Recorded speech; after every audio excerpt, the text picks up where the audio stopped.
तो टॉपिक है जावा में parameters and arguments. Parameterised function कैसे बनाएंगे जावा में।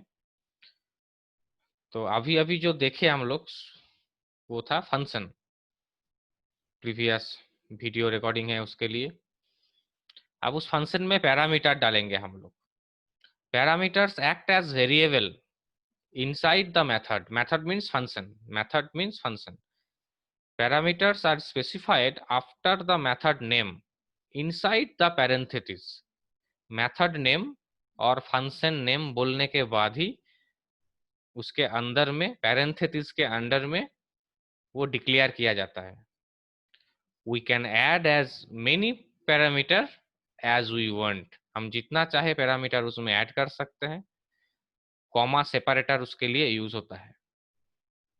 तो प्रैक्टिकली देखते हैं इसको, पैरामीटराइज्ड फंक्शन कैसे काम करता है, इसको प्रैक्टिकली हम लोग समझेंगे। जावा का प्रोग्राम स्क्रीन में चले जाते हैं।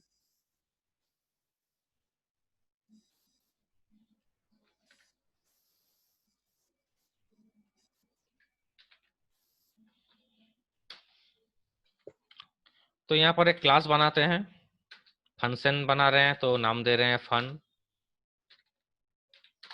इस फन के अंदर हम एक फंक्शन तैयार करेंगे, वॉइड, उस फंक्शन का नाम होगा ऐड। ये है पैरेंथेसिस जो हम बता रहे थे, पहले होता है फंक्शन नेम। मेरा दिया हुआ फंक्शन का नेम है ऐड, और इस पैरेंथेसिस जो है ये पैरेंथेसिस प्रेजेंट कर रहा है क्योंकि ऐड एक फंक्शन है। ये पैरेंथेसिस हर वक्त प्रेजेंट कर रहा है ये ऐड एक फंक्शन है। प्रीवियस वीडियो में जो हम देखे थे डिस बोल के बनाए थे, उसमें डिस लिखने के बाद ब्रैकेट ओपन ब्रैकेट क्लोज था, कुछ नहीं था उसमें, क्योंकि यही पैरामीटर है। पैरामीटराइज्ड फंक्शन में इसी में अपना पैरामीटर डालना पड़ेगा। जैसे कि इस तरह से हम लिख सकते हैं इंट एक्स, कॉमा सेपरेटर से हम वापस लिख सकते हैं इंट वाई। हम एक पैरामीटर भी यूज कर सकते हैं, दो भी यूज कर सकते हैं। तो यहाँ पर हम दो पैरामीटर यूज किए हैं, इंट एक्स इंट वाई। हम दूसरे को डबल भी लिख सकते हैं, स्ट्रिंग भी लिख सकते हैं। जो डेटा टाइप है हम अदर्स डेटा टाइप दूसरे वेरिएबल के लिए यूज कर सकते हैं। यहाँ पर एक्स एक वेरिएबल है और वाई एक वेरिएबल है, दोनों में इंट मेंशन करना जरूरी है क्योंकि ये पैरेंथेसिस के अंडर में है, फंक्शन के अंडर में है। यहाँ पर हम एक्स कॉमा वाई नहीं लिख सकेंगे। हम जो कर सकेंगे वो क्या, हम अलग डेटा टाइप मेंशन कर सकेंगे, इंट के जगह पे डबल यूज कर सकेंगे अगर जरूरत पड़ेगा तो क्या करने वाला है ये फंक्शन, ये फंक्शन क्या करेगा ना, ये फंक्शन एक दूसरा वेरिएबल लेगा सम बोल के, इंट सम, और x का जो डेटा है एंड y का जो डेटा है उसको समेशन उस सम में रिजल्ट में स्टोर रहेगा। ये सम बोल के एक वेरिएबल है जहां पर the value of x and the value of y जो भी होगा वो उसका जो एडिशन रिजल्ट है वो सम में ट्रांसफर हो जाएगा। और क्या होगा, और उसी को हम लोग प्रिंट करेंगे। एक मैसेज देंगे सम इक्वल टू, कोटेशन के अंदर मैसेज है मतलब जैसा है वैसा ही शो करेगा। उसके बाद द वैल्यू ऑफ सम यहाँ पर डिस्प्ले होगा। तो ये सम का रिजल्ट डिपेंड कर रहा है the value of X and value of Y के ऊपर बेस करके। फंक्शन तो बन गया मेरा। अब मेन फंक्शन जब तक नहीं रहेगा तब तक तो कोई भी काम नहीं होगा। तो हम लोग को जो प्रोसेस है हम लोगों का प्रोग्राम करने के लिए, उस प्रोसेस में हम लोग चले जाते हैं।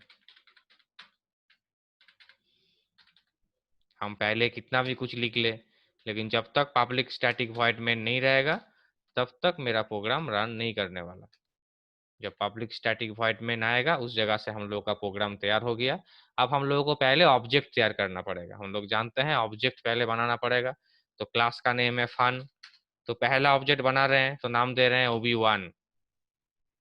OB1 इस तरह से लिख सकते हैं, OB_1 लिख सकते हैं, लेकिन OB_1 नहीं लिख सकते। जैसे कि वेरिएबल नेम में स्पोर्ट्स स्पेस सपोर्टेड नहीं है, यहाँ पर OB भी एक वेरिएबल है। हम ABCD भी लिख सकते हैं, ABCD वो भी वेरिएबल नेम हो गया। ऑब्जेक्ट बना रहे हैं इसीलिए OB नाम दे रहे हैं और कुछ नहीं।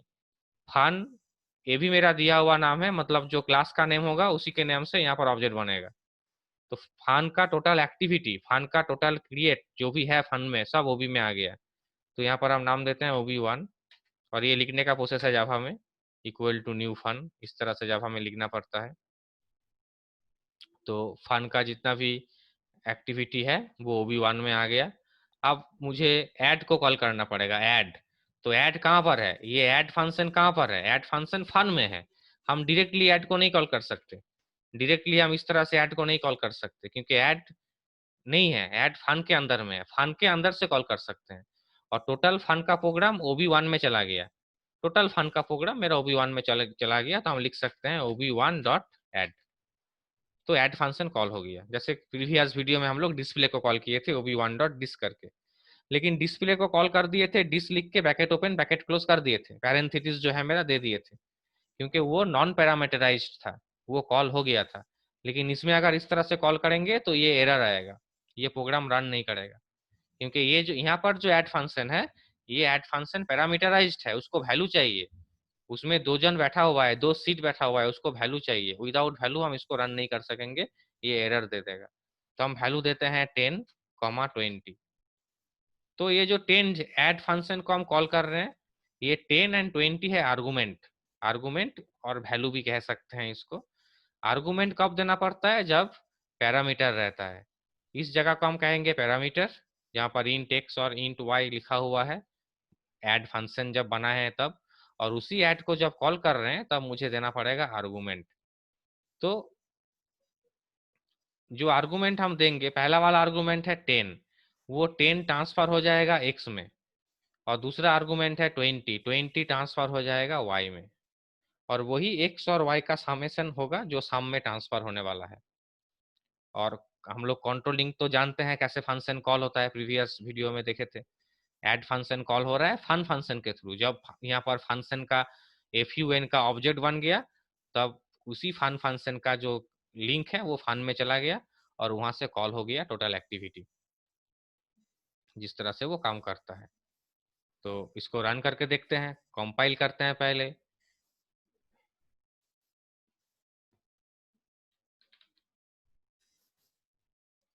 कंपाइल करते हैं, वहां पर पैरेंथेसिस मिसिंग था, फन फंक्शन में एरर दे दिया था, कंपाइल कर लिए, इसको बंद कर देते हैं।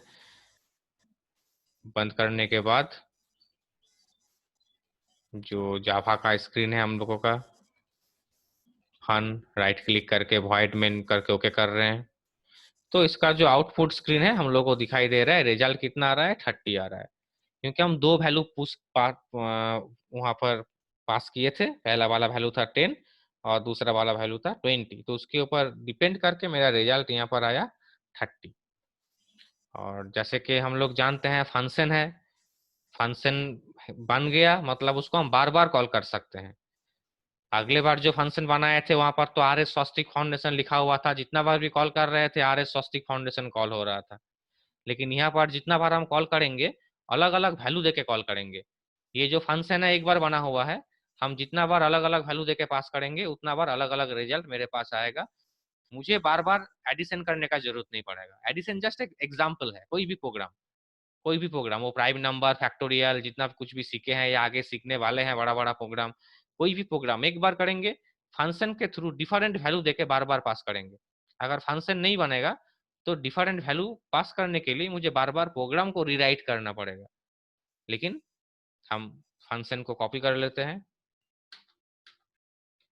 2 बार, 3 बार, 4 टाइम्स एंड 5 टाइम्स, 5 टाइम्स हम फंक्शन को कॉल कर रहे हैं। लेकिन OB1 से तो नहीं होगा, सेकेंड टाइम बनेगा तो इसका नाम चेंज करना पड़ेगा। हम कुछ भी नाम दे सकते हैं, लेकिन हम OB2 दे रहे हैं। थर्ड टाइम इसका नाम कर दे रहे हैं ऑब्जेक्ट 3, फोर्थ टाइम ऑब्जेक्ट 4, और फिफ्थ टाइम कर दिए ऑब्जेक्ट 5। तो पांचों बार रन हो गया। और यहाँ पर भी होगा, यहाँ पर तो OB1 ठीक है, दूसरे में यहाँ पर OB2 डॉट ऐड, OB3 से ऐड को कॉल करेंगे, OB4 से ऐड को कॉल करेंगे, और यहाँ पर OB5 से ऐड को कॉल करेंगे। तो ये 5 टाइम्स हम इसको कॉल कर रहे हैं डिफरेंट वैल्यू देके।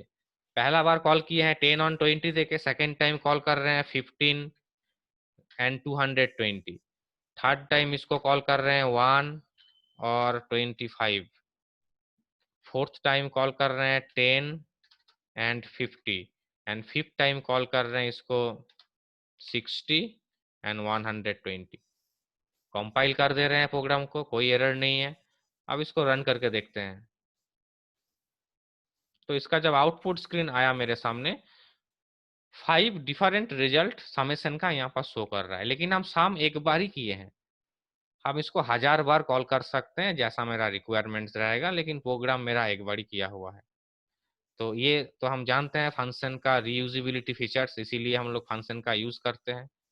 और यहाँ पर जो है मेनली वो है पैरामीटराइज्ड फंक्शन का एग्जांपल। ये पैरामीटर कैसे डिक्लेयर किया जाएगा और आर्गुमेंट वैल्यू उसमें कैसे दिया जाएगा, कैसे उसको कॉल किया जाएगा। जैसा पैरामीटर रहेगा वैसा ही वैल्यू शो कर देना पड़ेगा। अगर पैरामीटर 3 रहेगा तो 3 वैल्यू पास करना पड़ेगा, नहीं तो वो कॉल नहीं होगा। अगर 1 रहेगा तो 1 वैल्यू पास करना पड़ेगा, 1 है 2 4 दे पास कर दिए तो भी एरर आएगा। जैसा पैरामीटर रहेगा वैसा आर्गुमेंट हम लोगों को पास करके फंक्शन को कॉल करना पड़ेगा, तब जाके ये रन करेगा।